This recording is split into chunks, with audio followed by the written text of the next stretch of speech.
Good morning and welcome to our fourth and final New Economy Live event of 2022, Advancing Calgary as an Innovation Hub. My name is Kate Koplovich, Director of Strategy at Calgary Economic Development, and I will be the host and moderator for the event today. I want to begin this event by honoring and acknowledging Mohkinstsis and the traditional Treaty 7 territory and oral practices of the Blackfoot Confederacy. The Siksika, Kainai, Piikani, as well as the Stoney Nakoda and Tsuut'ina nations. We acknowledge that this territory is also home to the Métis Nation of Alberta, Region 3, within the historical Northwest Métis homeland. Finally, we acknowledge all nations, Indigenous and non, who live, work, and play on this land and who honor and celebrate this territory. Thank you so much for taking time out of your busy schedules to be here with us today. We are excited to share insights from renowned global innovation consultants, HR&A, on building vibrant, successful innovation districts, and have a conversation about how we can learn from global innovation hubs to accelerate Calgary's own innovation ecosystem. For those of you joining us for the first time, the New Economy Live series was created to bring together members of the public to learn about our city's economic strategy, Calgary in the New Economy, and showcase important work organizations in our community are doing to make sure Calgary is the place where bright minds and big ideas come together with an unmatched spirit to help solve global challenges.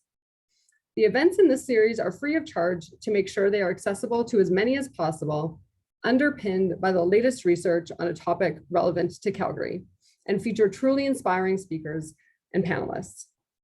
And given today's lineup, I'm sure we've delivered.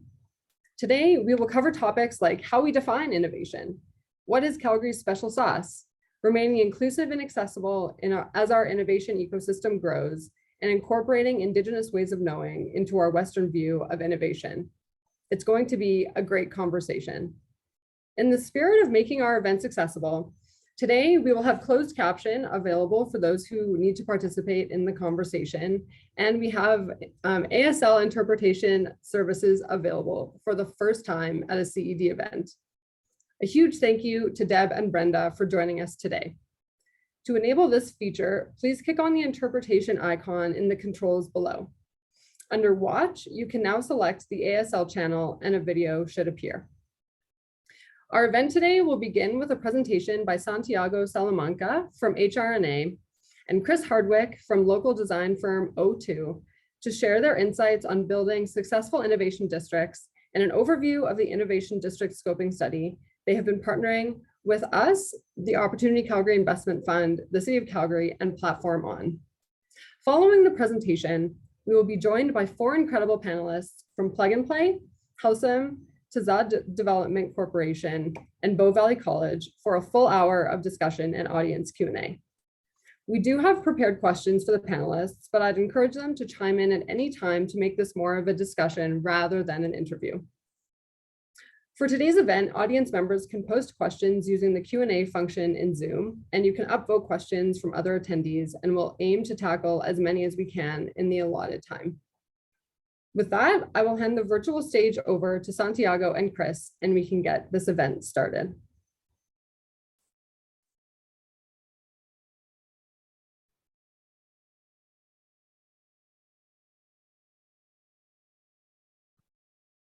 Thank you, Kate, and hello, everyone.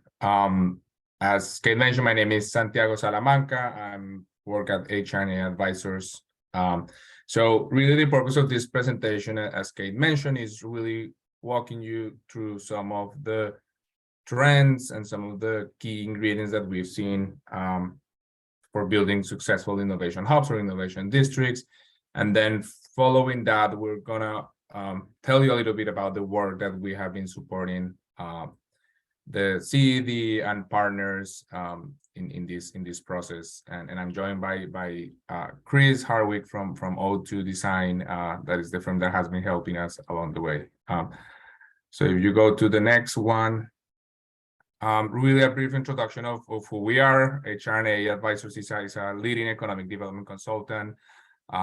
over 40 years, for more than 40 years, we have been supporting clients around the globe, from real estate owners, investors, hospitals, universities, to really create more equitable, resilient, and dynamic communities.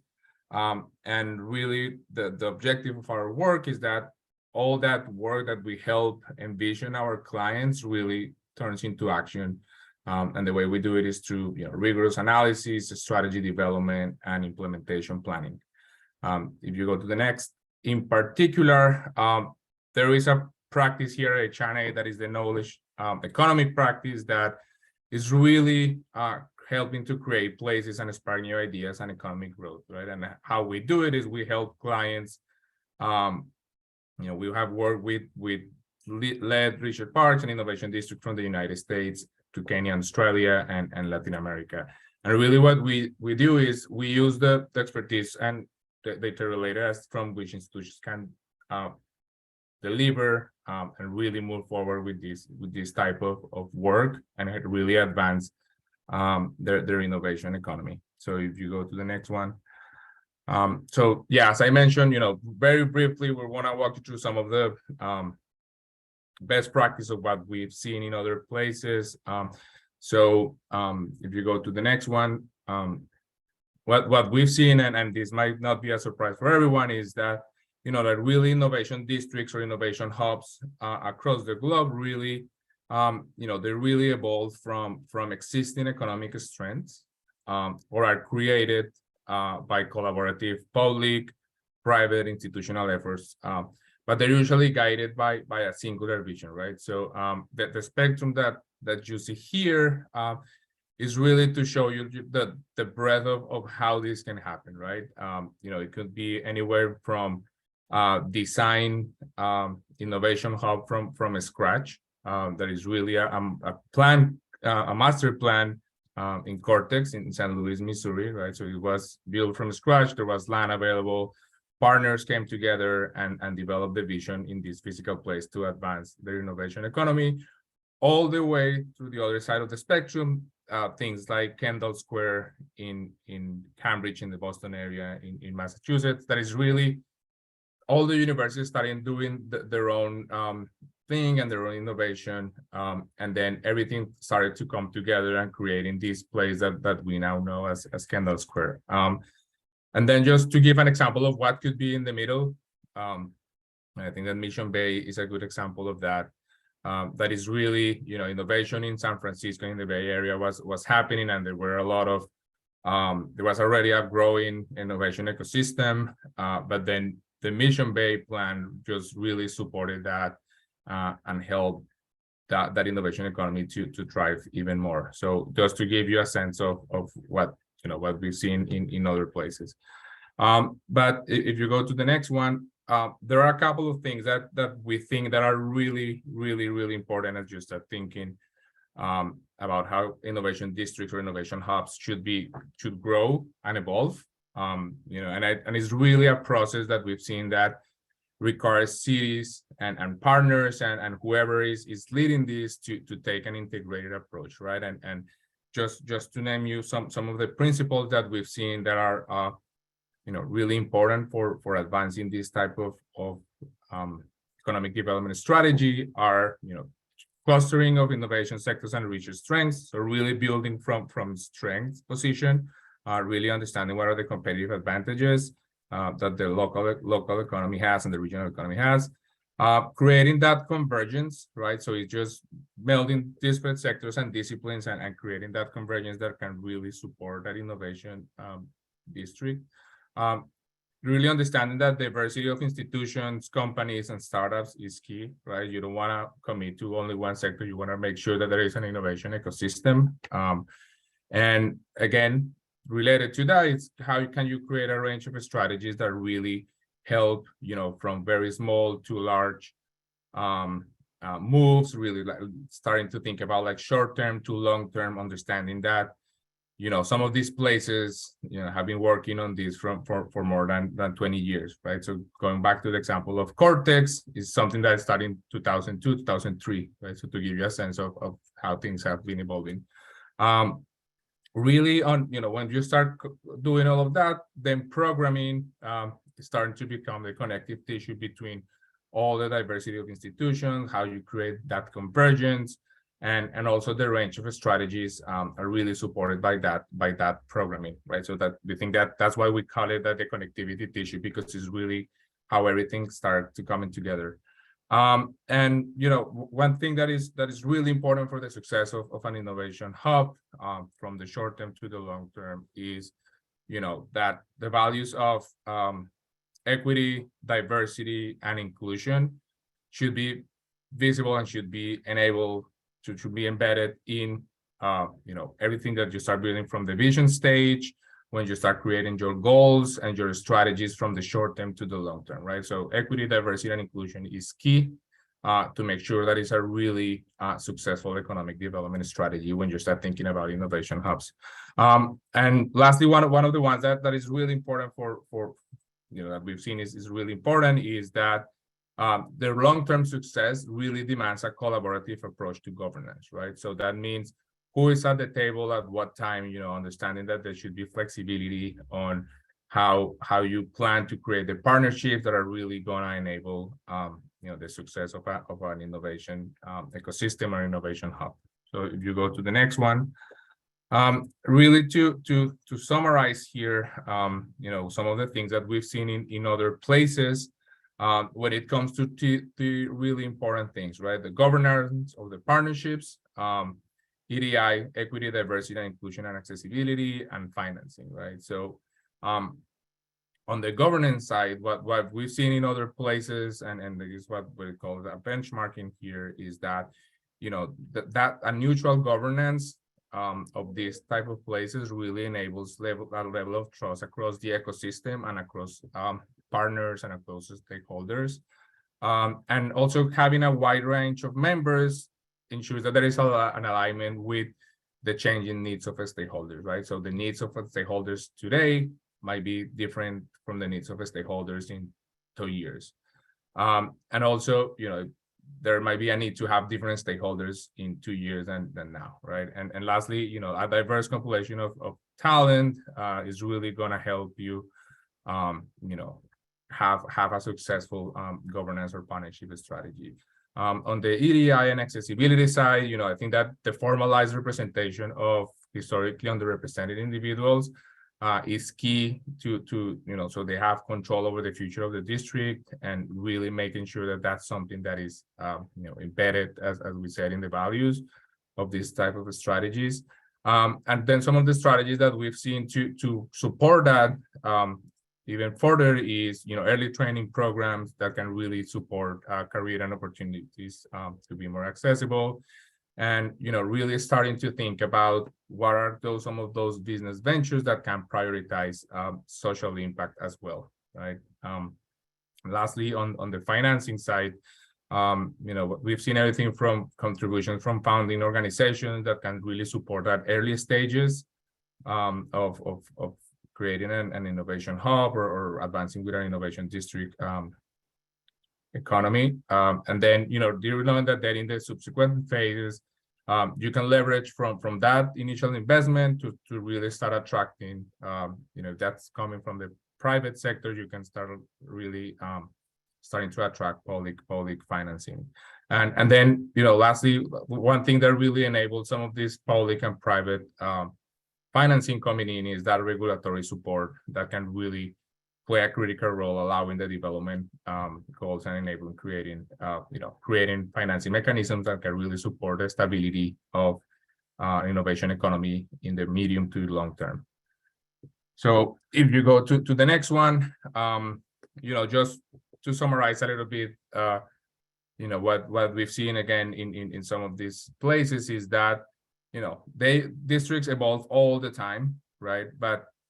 And the needs are going to be different all the way. But what we've seen that there is something that is really a common denominator and in all the stages of an innovation district are really partnerships, programming and development, and branding, right? I think that those are the common and evolving drivers that we've seen in innovation districts. As you see here, in the same order that I mentioned them is the same order of the lines here.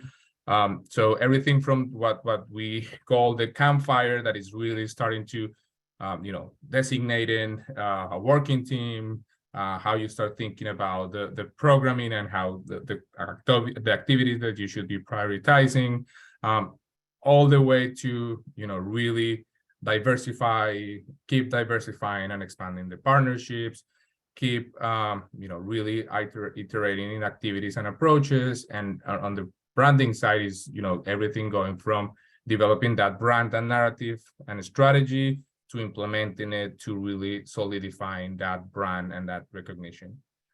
So if you go to the next. As Kate mentioned, all of this is some of the work that we've been doing, but, we've been really,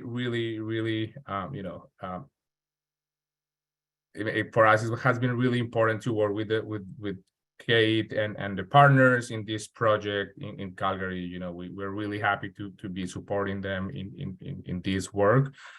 So if you go to the next one, what we've seen, and one of the reasons we're here is that it's a growing innovation ecosystem, and is what we believe is that all the right values and all the right goals are there, right? Some of the key ingredients that we see in other places when they start thinking about creating innovation hubs or creating innovation districts. We think that everything is there for Calgary to really start thinking about the implementation of this and having a successful implementation of this, right? Everything from a growing innovation ecosystem, solid economic and socio-demographic indicators, some of the values that we've seen in other places related to equity, diversity, and inclusion are something that is, it has been really key for the CED and partners, that, is something that is really embedded in the values of this strategy. So it has been really a pleasure to start thinking about it and seeing that, the city has all those ingredients that you usually see in other places that have done this successfully. So if you go to the next one, really what we started to do with the CED and partners was really identifying three things, right? And those were the goals of the study that we are doing right now, right? I think is identifying innovation potential of strategic industries, is identifying really the barriers to collaboration between industry, education, and post-secondary institutions, and technical education, researchers, and investors, right? So how can we make sure that this cycle that you see here in the screen is really happening, and like trying to fill the gaps, if there are any, to really have the programmatic drivers that are gonna allow that gap is filled among the stakeholders, creating this cycle to be a whole cycle. So if you go to the next one, and just to give you a little bit of the work that we've doing so far, and then I'll pass it over to my colleague, to Chris, is, we've been doing some outreach activity, and we did a workshop earlier, like a month ago, where we really wanted to develop a community-driven appreciation for the strengths, weaknesses, opportunities, and constraints to advancing innovation in Calgary. We wanted to foster a clear understanding of how innovation is already happening and where it can happen. And then, really for us was really receiving robust cross-sectoral feedback on the work to date that we've been supporting the CED and partners, right? And to do that, we really focus on understanding where innovation is happening, understanding where the urban form supports innovation, right? And how the urban form can support innovation in a way. But also making sure that, when we're thinking about innovation, even the physical form or the urban form or not, making sure that we're capturing an inclusive view of innovation as we move forward, right? And we had over 40 participants or representatives from different sectors, so that really allow us to start creating these better understanding of the work that we're doing here. So if you go to the next one, and I'll pass it over to Chris. Thanks, Santiago. So some of the things that we've been hearing in emerging engagement is that downtown is the natural heart of innovation, and that the innovation district should be an ecosystem of places. We have to create opportunities for a 24/7 innovation hub, and innovation districts are a hybrid of digital connectivity and physical spaces coming together. Next slide. So some of the key values that are emerging through the engagement is multidisciplinary. Innovation and innovators must feel included. It must be future-proof. We must plan for the long-term success of the innovation district, not just the near future. It must be built from the ground up and match the needs of the innovators that are innovating in the district. It has to be collaborative, cultivating connections between innovators physically through networks. It needs to be equitable, capturing the alternative ways of participating, providing more equitable access. And has to be reflective of Calgary and unique to Calgary. The demographics are changing here, and powerful opportunity for an innovation district to capitalize on that. Next slide. So some of the ingredients for success that have emerged through the engagement is that innovation happens across sectors. Just some examples here: hospitality, tech, energy, biomedical, and life science, and arts and culture. It needs to be supported by spaces for newcomers, such as co-working spaces and spaces for youth. It's supported also by the people, the density, housing, the diversity. It needs to be well connected through the city and connected to transit and mobility and walkability. And that it needs to be supported as well by spaces for green places, nightlife, sports activities that create the qualities such as sense of community, affordability, vibrancy, and sustainability. Next slide.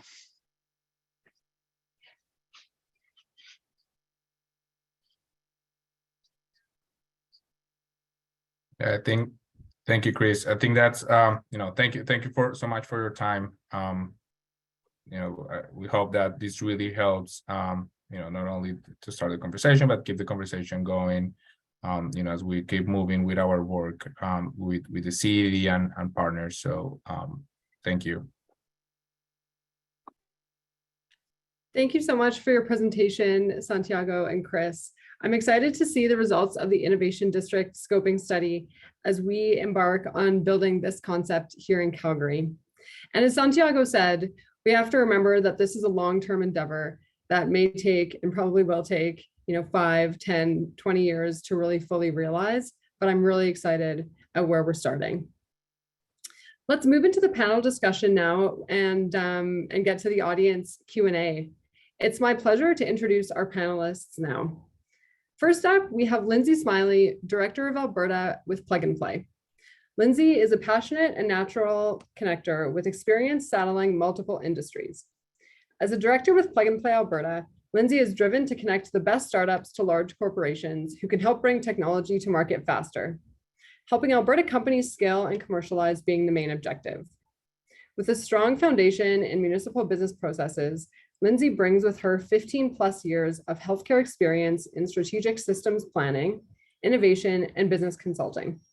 An entrepreneur at heart, she founded and operated one of the largest capacity craft distilleries in Alberta, and most recently helped drive economic development efforts within the agriculture industry at Calgary Economic Development. Next, I want to introduce Nick Beek, CEO and founder of Helsum. Nick is the founder and CEO of Helsum, which is a payments company that delivers an easier, smarter, and more affordable payment experience with a human touch. He is a technical founder with over 15 years of payments experience and a deep passion for team culture, marketing, and product. His track record includes developing payment platforms for both SMBs and Fortune 500 companies. He has been recognized for his contributions to the payment industry and tech economy in Canada as the EY Entrepreneur of the Year Prairies Technology overall category winner in 2018, and is a member of the Avenue Calgary Top 40 Under 40 class of 2019. We're also grateful to have John Algio, Senior Economic Development Manager with Tazawa Development Corporation, here with us today. He is dedicated to building communities through strong working relationships and partnerships while developing innovative planning and economic development opportunities for the Tsuut'ina Nation and Tsuut'ina Nation citizens on Tizah. From evaluating and administering ongoing projects for Tizah, meeting with contractors, engineers, and partner representatives, talking to various business owners, and researching the operating models of prospective investments, John relishes seeing projects come to fruition. He enjoys being part of a team of partners who work well to facilitate new job creation and the attraction of new capital investment. John holds a graduate degree in economics from the University of Victoria and has nearly 10 years of professional experience in investment analysis, commodity marketing, and economic development. Outside the office, John loves spending time with his family, and if he's not with them, you can find him on the links. Last, but certainly not least, please welcome Tyler Weiss, Vice President, Strategic Initiatives at the Center for Entertainment Arts at Bow Valley College. Tyler is the VP of Creative Projects at the Center for Entertainment Arts with a campus at Bow Valley College. He is the VFX producer with 15 years of leadership experience in Vancouver's digital production industry.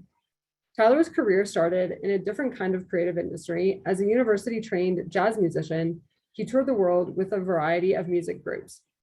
This led to Tyler training in sound engineering and design, where through various commercial projects, he discovered a flair for business, team leadership, and problem solving.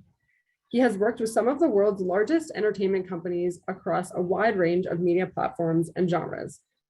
He has overseen projects for clients such as Activision, Electronic Arts, Warner Brothers, HBO, Amazon, Ubisoft, Microsoft, Regency, Square Enix, Marvel Studios, and Apple TV. I wish I had your job. He has produced VFX for the Emmy-nominated TV shows The 100, The Man in the High Castle. Tyler joined Image Engine to contribute to the VFX production of seasons 6, 7, and 8 of HBO's acclaimed series Game of Thrones. After helping to launch CEA to the world, Tyler has returned to VFX production on yet to be released projects. For Tyler, staying connected to the industry is a critical element to his role at the Center of Entertainment Arts. Welcome to all of our panelists, and thank you so much for being here with us today. I'll start with a question that I would love for each of you to answer. And once I ask the question, I'll start with Lindsay. Some may say the term innovation is overused and doesn't really mean anything, and it's not always used in the same way by everyone. So I'd like to hear from each of you, what does innovation mean in your organization and also to you personally? I like how you start with a really loaded question. So just like there's a diverse perspectives on this panel, I think I would agree that innovation is a very popular term and isn't always used in the same way, but to me, it certainly does mean something. I think my career has been based in it and I've always been pushing the envelope. One of the things I think people always think of with innovation is that it has to be flashy or like a disruptive technology or have the cool factor or be the next best thing. But quite honestly, like what we see in plug and play is we work with large corporations that are just looking to like solve problems or get to market faster, improve their processes, save money, reduce waste, like simple little things that aren't always solved with disruptive technology. But to an organization that essentially can turn a liability into an asset or save time, money, or have a competitive advantage that is flashy, that is innovative. And so I think the most mature organizations we see that are furthest along an innovation journey are the ones that embrace failure, that actively, openly work with startups externally who move faster than them, and really are improving their processes and efficiencies. So I think innovation is different to everybody, but it's all around us in our personal lives, in our business lives. So I'm really excited to have this conversation today. So thanks for having me. Thanks so much, Lindsay. I even wrote down in my notebook, embracing failure. That's fantastic. I love that concept. Over to you, Nick. I'll keep it short. So, and thanks for having me today. I think innovation really is just that feeling that, and you don't have to be an entrepreneur for it. You could be working in the large organization. You could be at City Hall. It doesn't really matter.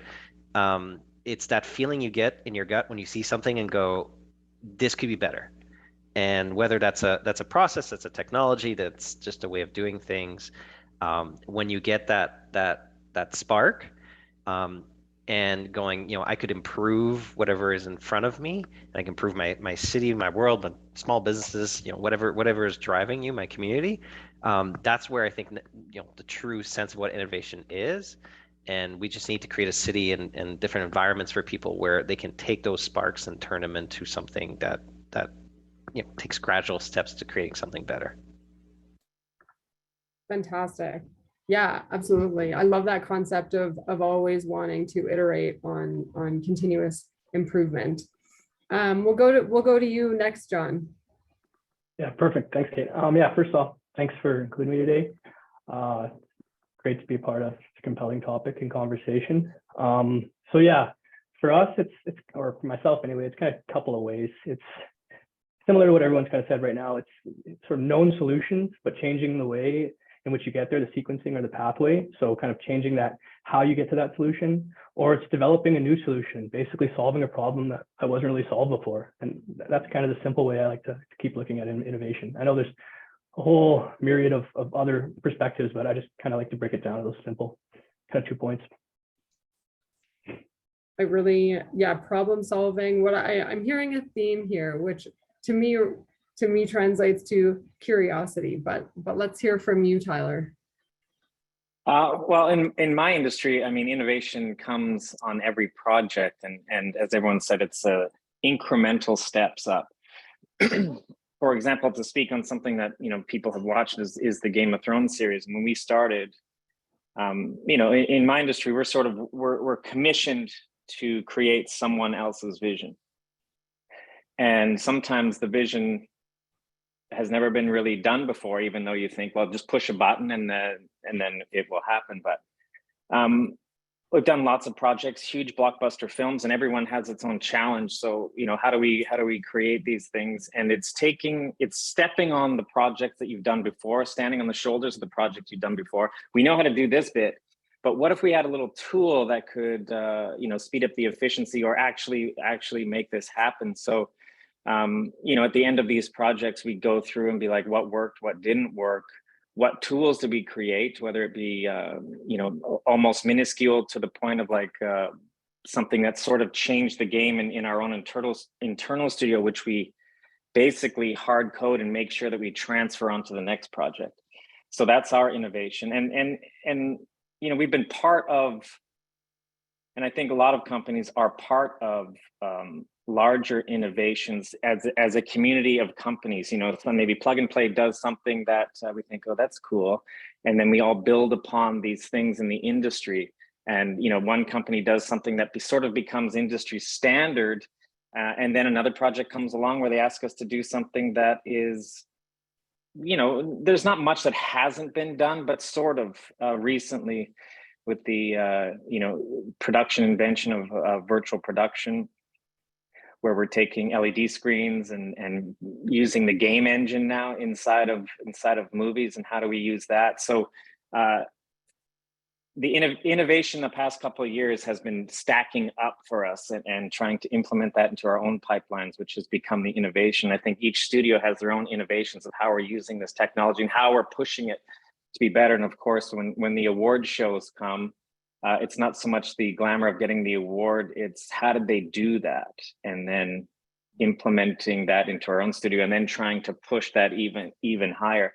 And of course, the film studios and how everything is going is that each of the streaming services and the studios want to push it higher to get those viewers in there. So we're constantly struggling to innovate, and not so much to make it visually more appealing, which happens, but the innovation for us is to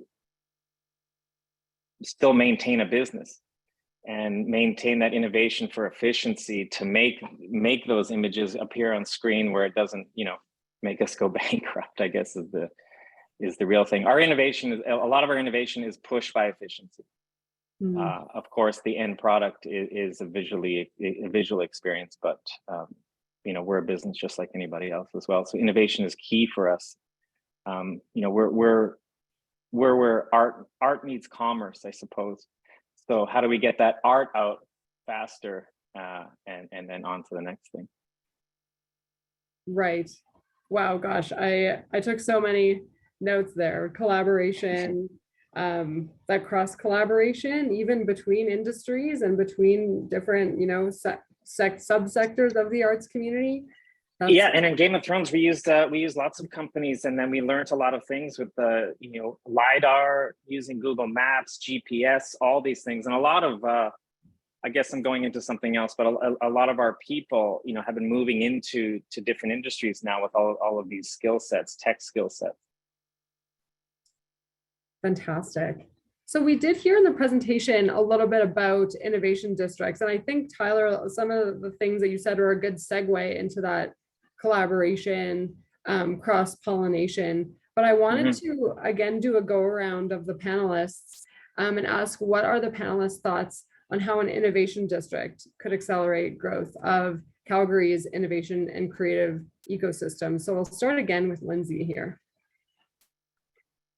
I'm still thinking about all the things I just heard about stacking up, gut feelings, not going bankrupt. But really, to me, having a physical innovation district is going to help make our creative ecosystem more visible. And I think that really that'll just help to increase the awareness that all of the great things that are happening here. Quite often I hear people in Calgary talk about building an innovation community and developing and advancing it. And I think it's already here.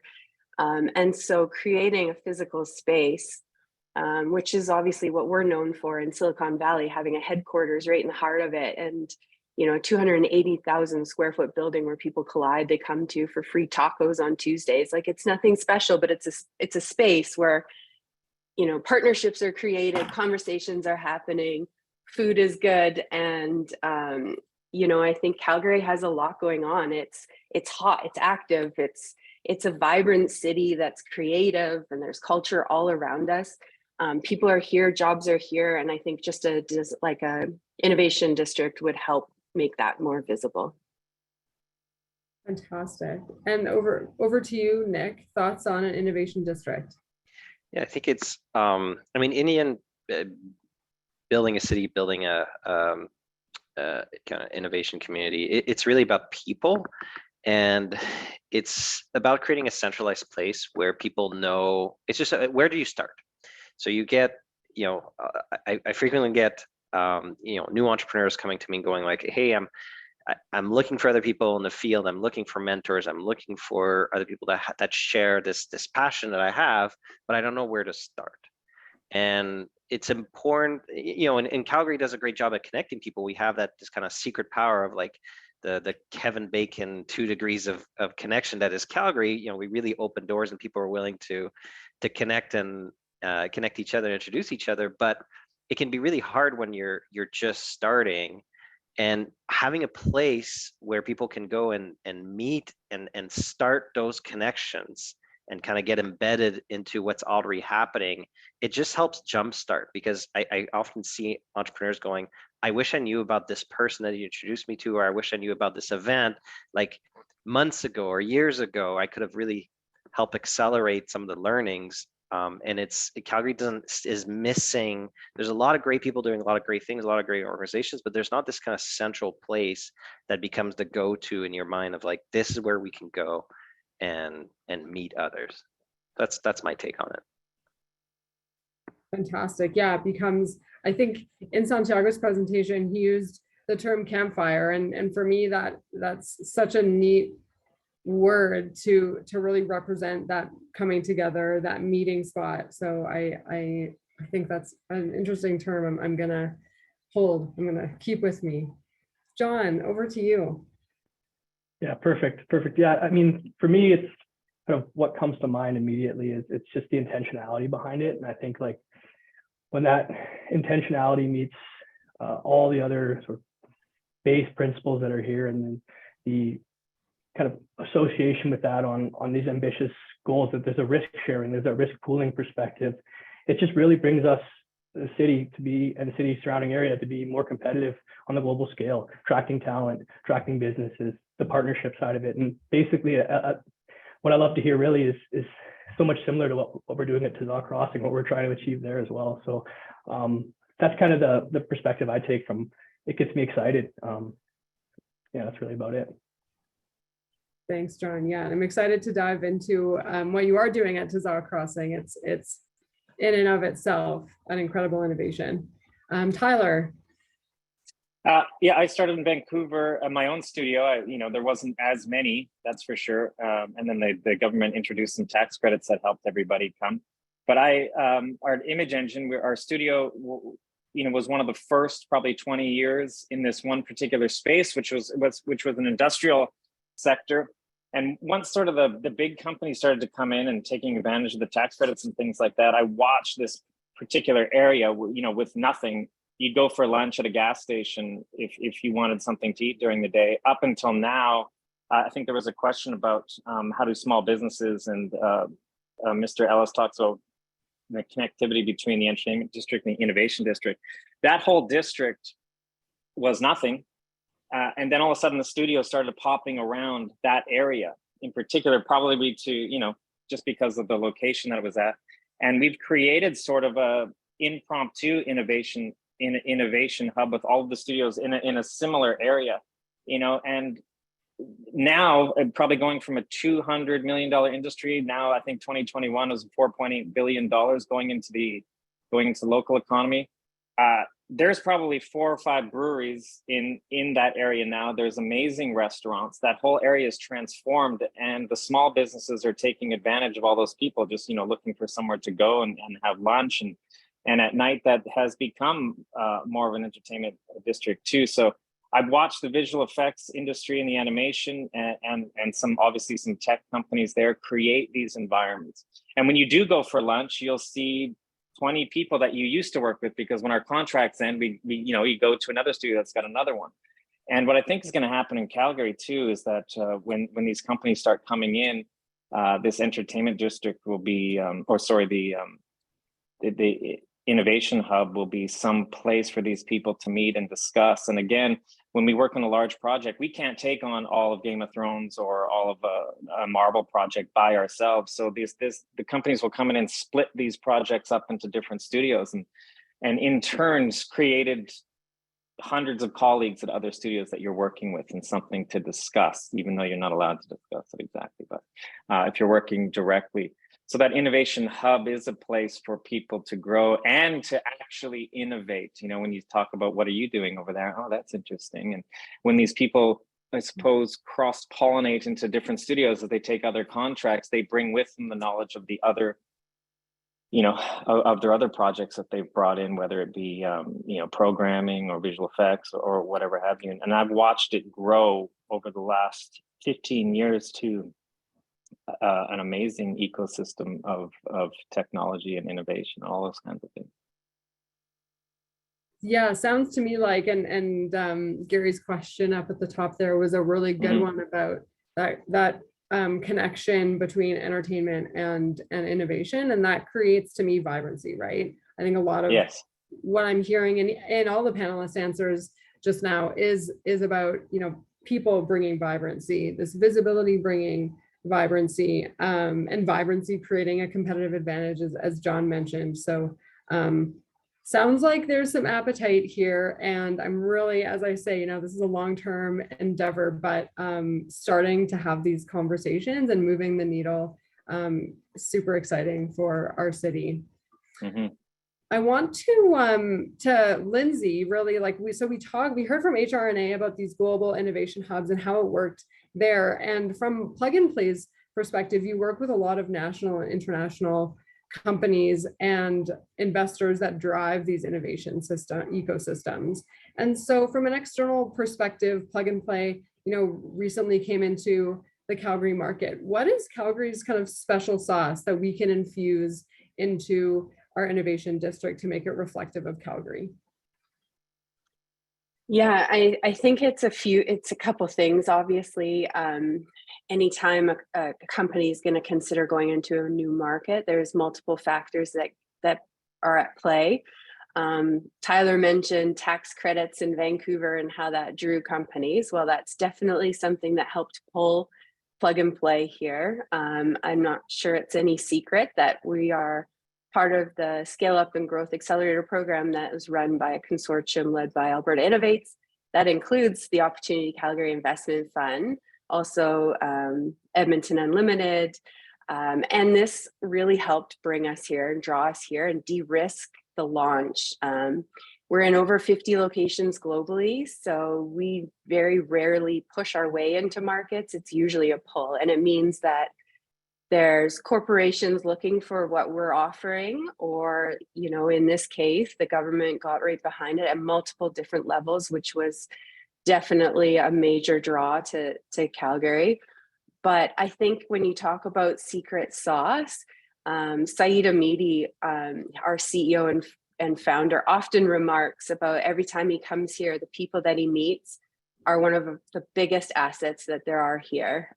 So, you know, quite simply, I'd go right back to the simple thing, saying that the bright and passionate people really are Calgary's not so secret sauce. Fantastic.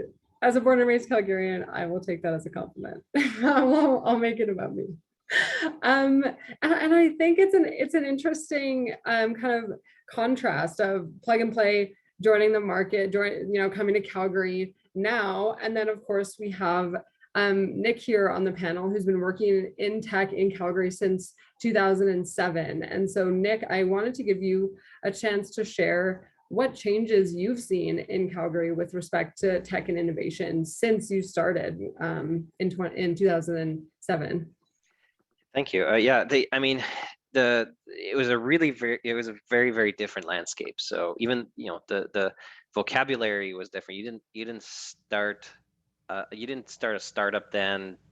The word VC or venture capital didn't exist. Like it was very much, you would, if you wanted to get into something more technology focused, you would start a small business, hope to get a client, hope get two, and you would really get, I remember my friends that were graduating university, they were all getting oil and gas jobs. And it was very much like, what are you, looking at me going, what are you doing? Like, why aren't you just going downtown and going to work there?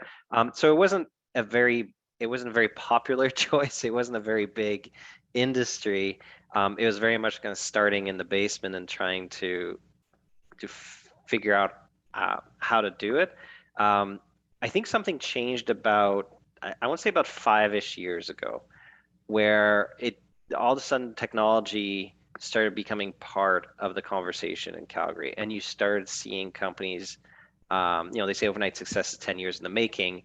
So, you started seeing founders and companies that have been doing it for a while, but starting to really get into a groove and get into the spotlight. And that's everything from ourselves, Helsum, to the Benevities and the Smeds and the ShareWorks. And all of a sudden people realize, wait a second, there's a new industry being built here. And I'll go back to, I think it's maybe not so secret sauce, where I think what's great about Calgary, and that's not just in tech, that's just Calgary in general, and including the energy industry that was built in the previous decades, is that there's such a willingness for people to meet and introduce each other and talk to each other. I mean, most of say in the tech industry, most of the CEOs know each other. We send text messages. We're willing to open doors for each other, and I think that's Calgary's. It's something really, really unique about Calgary. There's really no kind of there's kind of very little ego when it comes to that. It's very much kind of like the frontier, and there's a bit of an underdog mentality, and we're willing to open doors for each other. And I think that it's what allows us to ultimately build an ecosystem. It's a bunch of people that might have a different incentives for their own companies, but ultimately they want to make this city successful, and they want to invest into it. And it's and now you're seeing that transition between tech and between energy, between agriculture, and I think we're all going to just lean into it and make something pretty special out of it. Fantastic. Yeah, that's incredible that you probably all are on a WhatsApp group. It's super secret WhatsApp groups. So that's right, invite only. And I want to take us back, of course, to you know, I'll say of time immemorial and hand it over to John, because I know that Tza's development has been called a true expression of Tsuut'ina wisdom and values. And I'd love if you could speak to that and how Indigenous ways of knowing and culture informed how your team and the work that you do considers innovation and technology. For sure, yeah, that's a great question, Kate, for sure. So Tsuut'ina wisdom and values, they're absolutely at the core of Tza, and in fact, actually underpin our design guidelines. At base principles, it's authenticity and connection to the land. But yeah, I'll kind of touch on that shortly. Just going back on my points earlier on innovation, it's really the two components I talked about: known solutions, but changing the pathways or sequencing in which we get there, and developing a solution to a known problem or solving a problem that was previously unsolved. Now, linking that back to Tsuut'ina and their wisdom and values and Tza's design guidelines, there's one I'll double click on, which is the value of embracing the climate in 4 seasons. And what's intriguing about this value is that it's rooted in economic diversity and balance. As a Tsuut'ina people, we're known to mobilize and adapt to the environment and climate in pursuit of economic resources and resource stewardship. So at Tza, it's basically directly influenced how we planned and implemented our development strategy, especially when we think about the diversity of uses and the diversity of economic opportunity for future generations. So back to my earlier point on innovation and understanding it as an alternative path to a known solution. The known solution is successful development, and how we're innovating is what we're innovating is the pathway in which we get there, and leveraging the Tsuut'ina values and wisdom as their design guidelines, which are respecting the resources for future generations, being connected and maintaining natural systems, designing for adaptability and flexibility, designing for choice and diversity, even providing a legacy for Tsuut'ina culture and language, and then, as I mentioned earlier, embracing the climate in 4 seasons. So that's kind of in a nutshell, Kate. That's fantastic. And I love that concept of setting these design principles so that you can be sure that everything you do roots back and connects back to those design principles, and which are then, of course, rooted in that culture and wisdom. Thanks so much for sharing that, John. My next question is for Tyler, which I love pointing out that Bow Valley College is an institution that has been downtown since its inception. And what is the value that being downtown creates for learners to innovative projects that are going on in the city?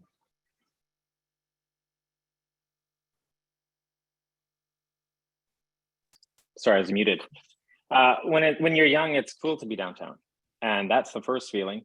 Bow Valley College, being downtown, especially now with all the things being, in this program, it's visual effects, animation, game design. So Last of Us was just shot downtown, Ghostbusters, all of these things. So the students are downtown in an environment where it feels like a creative space, and it is a creative space. And the college itself has done a very good job of creating a studio like feel within that college. So I was recently there a few weeks ago and watching the students kind of collaborate in that space. I never had that growing up. I grew up in the prairies. I grew up in Moose Jaw, Saskatchewan, and I don't know if a lot of you don't know this, but it's not really a hub of the movie industry. So, I didn't have YouTube. I didn't have all these things that the students are available now. So having a space like Bow Valley College downtown, where it feels like you're at the center of it, and essentially you are at the center of it, a lot of the productions going on down there, it gives them a sense that there is an industry to move into. And at Bow Valley College, what the idea behind this program is that, I've seen a lot of students come out of programs, but in my opinion, they weren't being taught the steps. At Bow Valley College, when you graduate, you will be able to step inside a student environment. It won't be foreign to you, and you'll know all of the things that you're supposed to do. And of course, your second education always comes, as I say, when you get into the job. But being downtown definitely helps give them that, sort of, even if it's an emotional vibe, there is actually a really things happening where they can start to envision themselves joining that industry and helping Calgary helping Calgary do that. You know, again, when I grew up, there just wasn't any outlet for that. So you always had to lead. So I feel like, you know, having that environment downtown and seeing it actually happening will, you know, keep these students in the in town and wanting to be a part of it.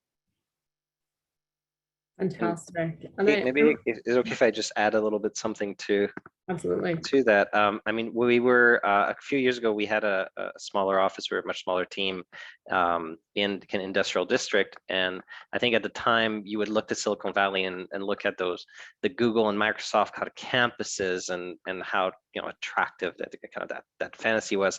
But then we realized that, you know, where's a place where our young professionals can have access to gyms and food and lodging and, you know, all the things that they could want out of a campus. And we realized, well, there is such thing as a campus. It's called a downtown.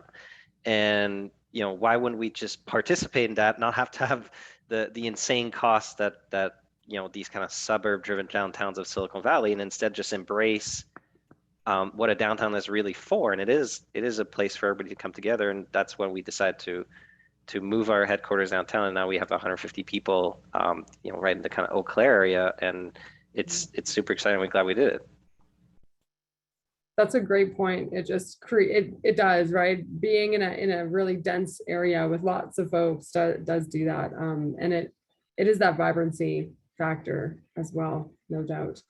I wanted to jump in here because we're getting kind of into this conversation about downtown versus outside downtown. And John, from a Tazaa perspective, what opportunities of connection do you see between Tazaa Crossing and an innovation district in Calgary? You know, understanding that Tsuut'ina is adjacent, but certainly not necessarily kind of inner city.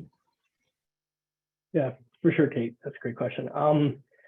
So yeah, first off, I'll start by saying I think there are tremendous opportunities, but I think I'll do a little background first on Tazaa Crossing for the audience. So yeah, Tazaa Crossing, it's one of our 3 villages along with Exchange and Park. And from a geographic standpoint, it borders Oak Ridge to the east, Tsuut'ina Trail to the west, Mattamy Trail and Glenmore Reservoir to the north, and has Southland Drive kind of run north-south through the property. It is our most exciting, but it's also our most ambitious of the 3 villages. So early on, we actually considered the pure sort of innovation district and worked with Gensler and HRNA in evaluating what that would look like, or what that could look like and how we could get there. But in considering all the research that was done and what the market was telling us and the assessment of our strengths and limitations, for instance, we don't have a university or large research institution that typically anchors sort of standard innovation districts. So our plan, the vision for Tazaa Crossing, became that of affinity-based planning. And what that means is, for us, it still has the underpinnings of an innovation district, but it extends further by elevating traditional knowledge, particularly in relation to health and wellness, agriculture, and leans into the natural advantages of the site. It creates strong ties between groups through their day-to-day behaviors and creates novel ways of interaction around common purpose that ultimately lead to innovation. Think more collisions, right? So back to your earlier question on the opportunities and the connection between the two, I think it's important to consider sort of the uniquenesses of the planned innovation districts. The natural strengths of Tazaa are going to be much different than what's being planned with the folks at U of C or what you all at CED are planning downtown, right? So I think it's important to lean into the differences and sort of use those as compounding the benefits versus cannibalizing them. And a few of the ones I see at Tazaa that are crossing, they're naturally complementary, are us being a greenfield site.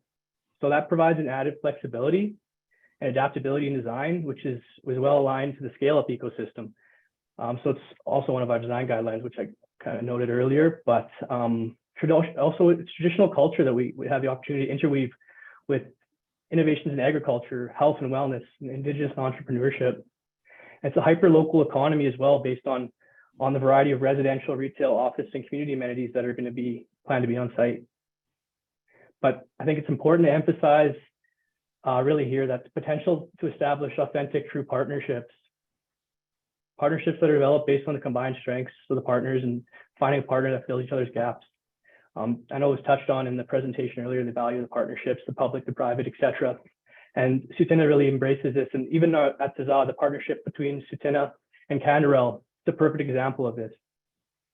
So lastly, it's important and kind of related back to overarching themes of pooled risk and partnerships. And Tazaa's Crossing, it's the master plan design and vision that will come to fruition, through partnerships, collaboration, businesses and firms wanting to locate, operators wanting to set up, reskilling and apprenticeship commitments. And like I noted, financial partners to share some and pool some of that risk, especially for the more ambitious ventures, because ultimately economic returns and the market mechanisms will be the forces to help sort of grease the wheels of the development. That's how kind of quick version of how I see the connectivity between the two, Kate. Yeah, what I'm hearing is there's tons of opportunity, and thank you so much for sharing the background. Yeah, it's it's certainly something new that's being developed in Calgary, and I would encourage folks listening to the event today to check it out online or drive down the Ring Road and Stony Trail to go see for yourself. I wanted to give Lindsay an opportunity to speak about the importance of those strategic partnerships and collaboration, because of course that's what Plug and Play is doing or facilitating. So how can we do this better in Calgary, do you think? Yeah, so maybe just again, for the benefit of the audience who might not know Plug and Play and understand how we partner with corporations or startups and what we actually are doing, maybe I'll give a quick little synopsis. So essentially we do three things. We work with really large corporations, like I said, who are looking to solve problems or increase efficiencies and all those great things. And then we also work with startups, and we run an open accelerator, which we really view as like our open innovation platform. That's where essentially the corporations drive our focus areas. They actually vote on the startups that get into this program. And through that, we're putting those startups in front of potential partners, potential collaborators in a space where there's already a predetermined alignment, if you will. And we don't take equity, we don't charge anything from startups. So they really are our product. They're our babies. We want to see them successful. We want to make all those introductions and great partnerships. We want to hopefully have them develop pilots and proof of concepts with the corporations and ultimately to solve those problems. And then that third pillar of what we do is, yes, we're an investor. So I think that's where it's exciting. I often like to say we should support local, but think global. And it came up earlier where we need to compete on the global stage. And that's really, I think, a key way to start those really strategic partnerships here locally, and hopefully see our headquartered companies, those, like Nick, you guys should need to stay here.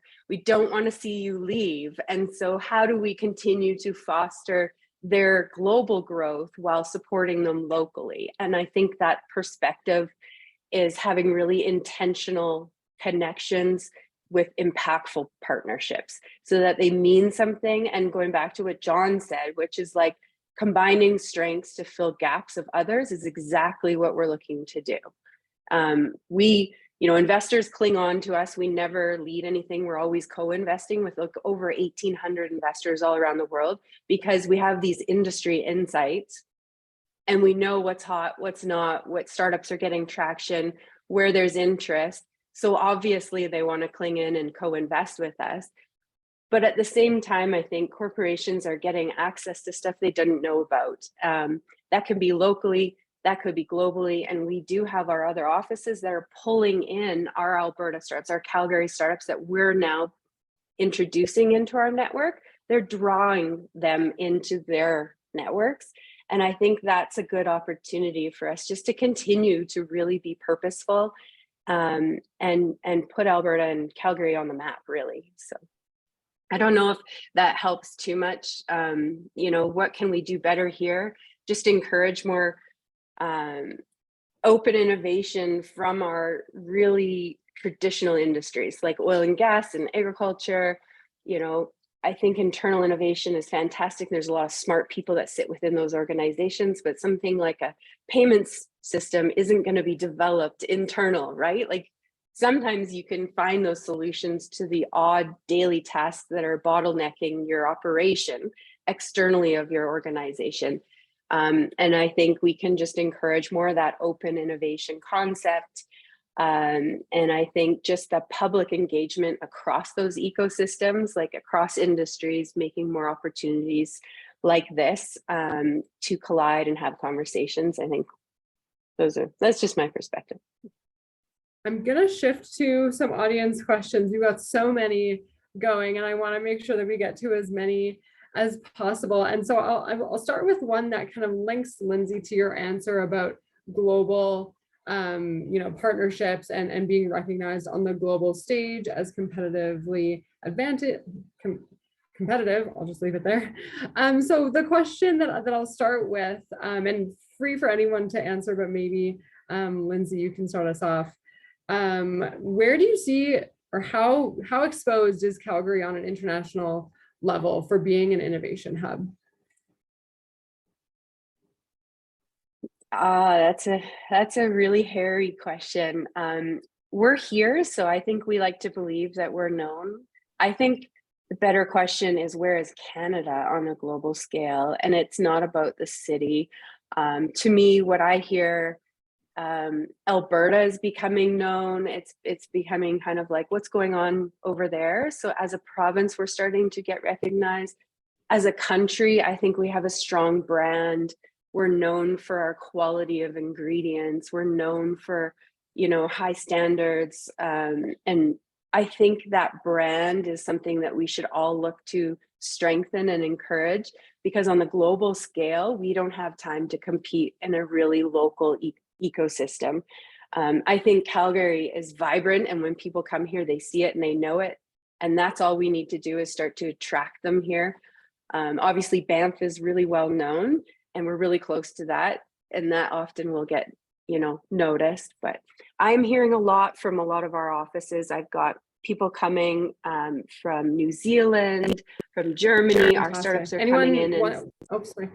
No, that's okay. They're coming. Yeah. No, you finish off. I cut you off. I'm sorry. No, I was just saying that we're attracting international startups and investors, and we are definitely getting the attraction. But fantastic. And another question, I guess, related. Oh, wait, I'll pause. Any other panelists want to jump in there? I'd love to tackle the cool enough. Is Calgary cool enough for young talent that want to stay and talk about brain drain? So we were thinking the same thing. I was going to go to that question next. So perfect. So I'll say, for us at Helsum, we overwhelmingly hire young professionals. Most people that start with us is their first job. The median age at our company is 29 years old. So I'm like the grandfather walking around with gray hair in our team. That started from us being a bootstrap company at the beginning, where we just simply couldn't afford more experienced talent. But what we could afford was a fresh grad at a SAIT or MRU or UFC. And then that led into a little bit of a secret, or a superpower for us, since in the big talent wars, we just kept focusing on hiring juniors. But going back to the question about is Calgary cool enough? I think Calgary is definitely a sweet spot of a city. You have 1.5 million people. You have great universities. You have one of the youngest population in Canada in terms of city. You have the highest concentration of STEM talent. I do think that Calgary has got something really special going on. Whether or not international companies recognize that, I do think that local companies like ourselves do recognize it, and I do think it's important for companies like ourselves and companies everywhere to really create opportunities for young people to learn. And I think energy and oil and gas created a wonderful culture when it came to hiring interns and working with universities and really creating this cycle of generating talent and giving them opportunities. And I think that tech is sometimes guilty of really focusing on experienced talent. Like, oh, I hired all these seniors from Silicon Valley and from Salesforce and Microsoft and Google and so on. And you know, that talent is important. But I think what's more important, the messaging that we need to send out, is that we are working with local universities, we're working with young talent, and we're creating these kind of on-ramps for their careers, because who else is going to give them that opportunity? And when we do that, then we have a higher chance of retaining this amazing young talent that do love their city, that do want to work here, that recognize that it's affordable and it can be an amazing city for outdoors and lifestyle and raising a family. So I think it's important for us to really message that, and for them to know that Calgary is a great place for them to stay. And maybe I'll piggyback off that and ask you a follow-up question, Nick, because I know that Helsum is really known for having an amazing work culture. And so I just wanted to see if you'd share your perspective on how, as we as a city become, try and become a major global innovation hub, how can we ensure that we're remaining inclusive and accessible, and considering, there was a question in the chat about, newcomers and immigrants to the city, and how can we make sure that they're being incorporated into these opportunities as well? Yeah, I think that's a great question. What we did to try to really, we're really proud of the culture that we've created. What we did is that we really leaned into transparency and just being honest about who we are. So I'll plug ourselves for 2 seconds. If you go to helsum.com/theway, it's our culture book, and we decided to make it public. And the way we saw it was, if every company, every city, every organization is really a different kind of flavor of ice cream. And you don't always know what you're going to get until you start working there. And the problem with that is that it's quite a big gamble to join an organization when you don't know, what it is and if it's going to be the flavor that you wanted. So what we decided to do is just show the world proactively who we are, and then the people that like our, I think our flavor is a weird kind of mango peach bubble gum, but whoever really resonates with that will click with it. And I think that we need to do that more so speaking beyond our company, we need to do that more as a city. I think that's our Canadian part of us, where we're not always great at really like owning who we are and what makes us special. And we just need to communicate that more. I am a huge fan of the Calgary Economic Development campaign that was Live Tech, Love Life, because I think it just embraced, instead of just, we're not New York metropolis. Mm-hmm. And I think there's we have wonderful restaurants and there's theater and there's things like that, but we're not New York. But we are Calgary, and we have a certain kind of outdoor lifestyle that can come with our city. And we just decided, like, let's not pretend to be anything that we're not. Let's just embrace who we are. And I think that that's how we're going to attract the right people, including immigrants, including people that are thinking about coming to Calgary. It's just being like, let's just broadcast, this is who we are, this is who we're not, this is who we are, and the right people will just come to us. Yeah, that's fantastic. Maybe I'll give that was such a broad question. I'll give panelists an opportunity, other panelists, to jump in on that as well, being an inclusive, accessible hub. I think the affordability and all of these things are key now, especially what's been happening. In BC, it's sort of unattainable to own your house as a young person starting now. So Calgary has a lot of the similar things. I mean, lifestyle and places to go. I was actually amazed when I went to Calgary, and I hadn't been in so long. When I came from Saskatchewan, I was a kid driving up to Calgary, seeing the buildings in the distance. It was kind of like going to New York City for me. But now, I mean, it's 10 times that. So I think it is an exciting place to go. And I think once we've got some good, in the entertainment bit, especially we've got Tori Romano and Luke Azevedo, and I think they're very good, and they're very they're open-minded to pushing this thing forward. And talking with the Calgary Film Center, they reckon that there's going to be quite a shortage of people when more productions start to come into Calgary, which they are. I mean, there's been some huge productions moving into Calgary, and there's a thing. What does my daughter have? FOMO, fear of missing out. And I think once we start to attract these companies, and I've seen it in Vancouver, I've seen it in Montreal, a big company comes and the other companies get a little bit of FOMO and they decide, well, if they're there, we got to be there. And I think that's going to happen in Calgary. I'm positive, especially once government gets together and decides on some of these tax credits and things like that. And it does help every single industry. Yeah, I'm excited about Calgary, and I think that the only thing I wish it wasn't minus 28 there, but maybe it's not right now. I'm not sure. I'm weak to the cold. My temperature says it's 1 degree today, so that's good. Got us on a warm day. That's actually totally fine.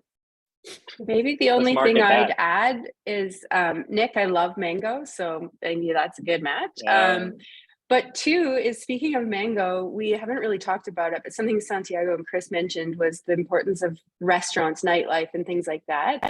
And one of the things I do hear all the time from our international guests is how great our food is. We have so many restaurants, maybe we take it for granted because we're here, but really it's not to be underrated how good our food scene is. Yeah, it's a great point. When you were giving an answer earlier, Lindsay, I noted in my notebook, food, exclamation mark, exclamation mark. It is really surprising how you can get people together with a free taco on a Tuesday. So I take your point. Just so happens we may be launching a food program in January. So you heard it here first. I was gonna just say you heard it here first. Again, we're connected. Fantastic. There's a question from in the Q&A that asks, and I think we've been kind of talking a little bit about it, but maybe I'll give folks a chance to kind of answer specifically. Why do we need Calgary to be an innovation hub, right? Like, what is in it for our city?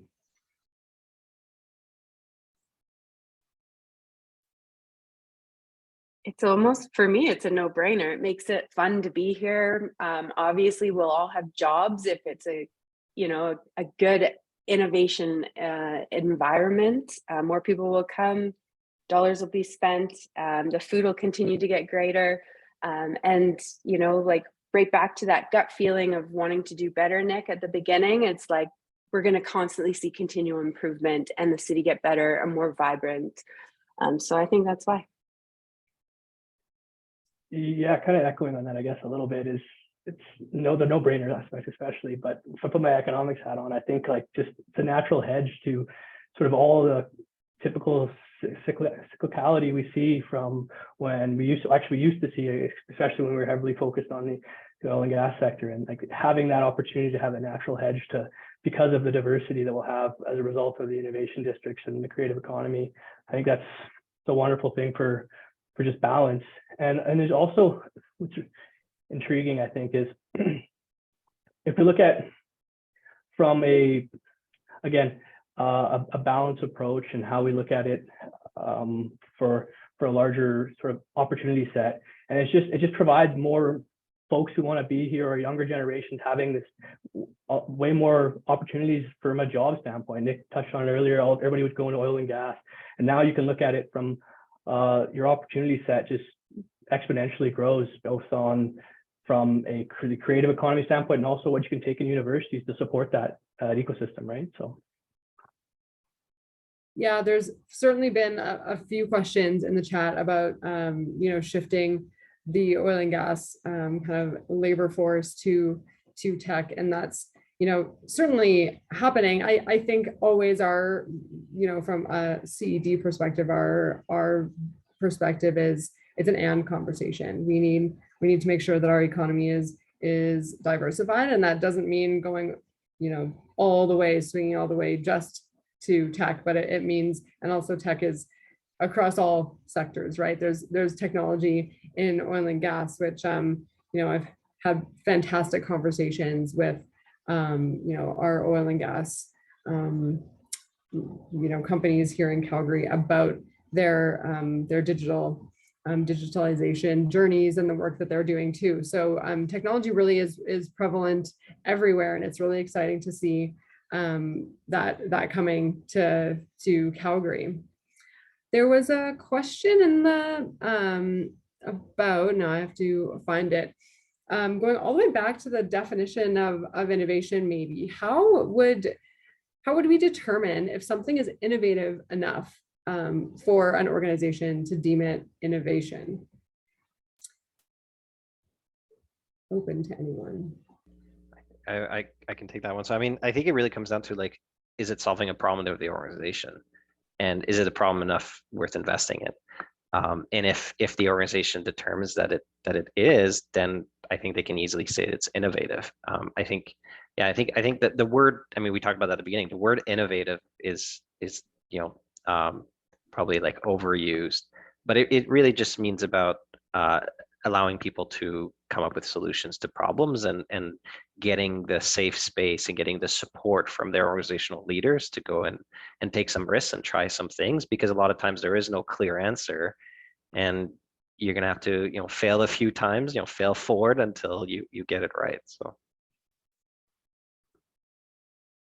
fantastic. And then oh, sorry, Lindsay, go ahead. No, I was just gonna say that was exactly kind of how I opened, which is sometimes we always expect innovation to be this flashy next best thing, and it's not always. It's just simply that it's solving a problem. So it can be a very simple solution that to a company that maybe didn't know about it. That's a pretty innovative thing to be able to deploy it.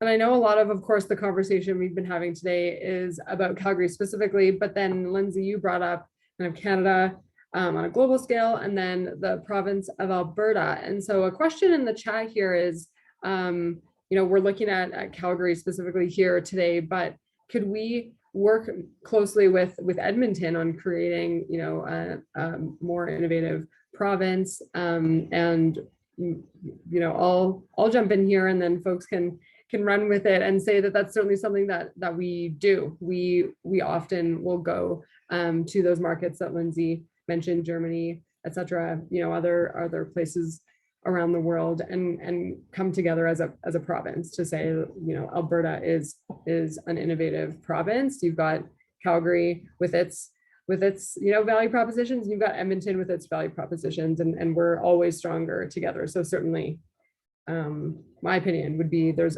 absolutely an opportunity to work more closely and continue to work with Edmonton and other regions across the province. Absolutely.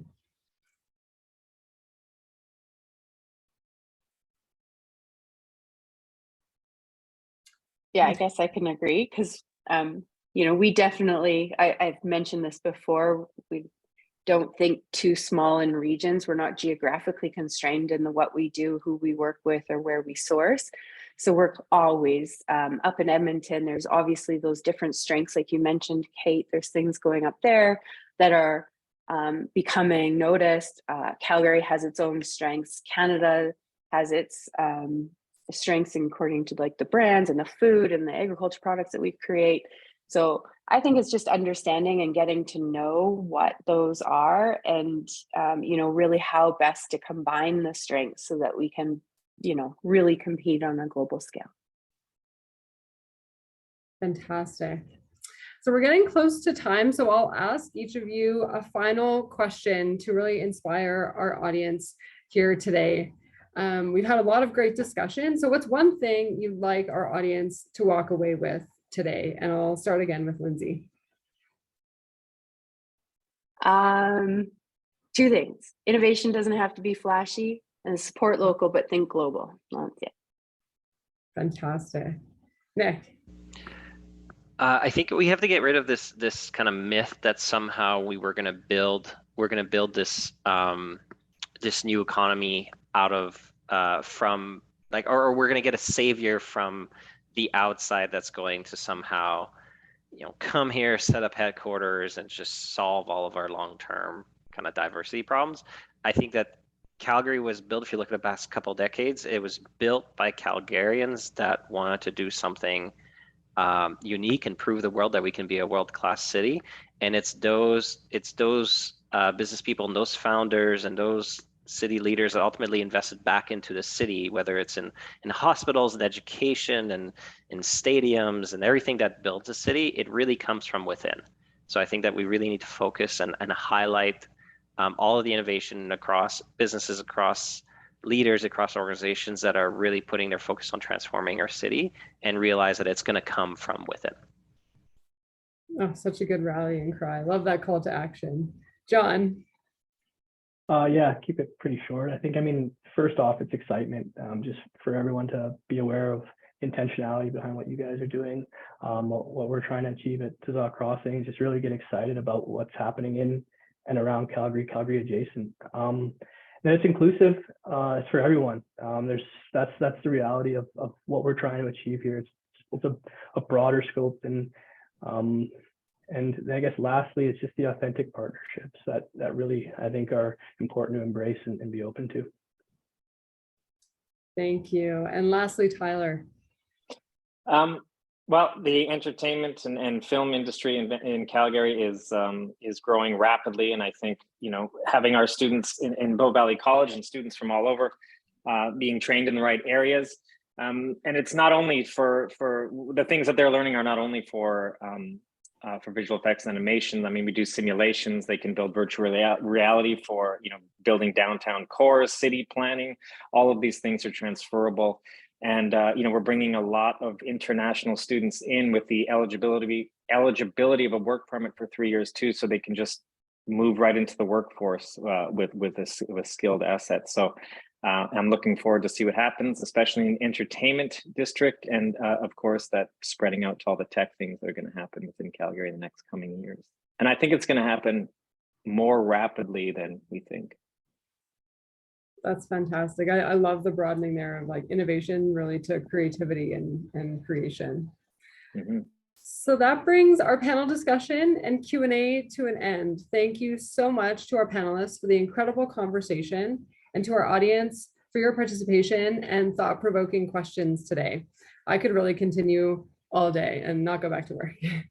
Before we wrap up the event, I also want to acknowledge the hard work of the entire Calgary Economic Development team for putting this event series together throughout the year.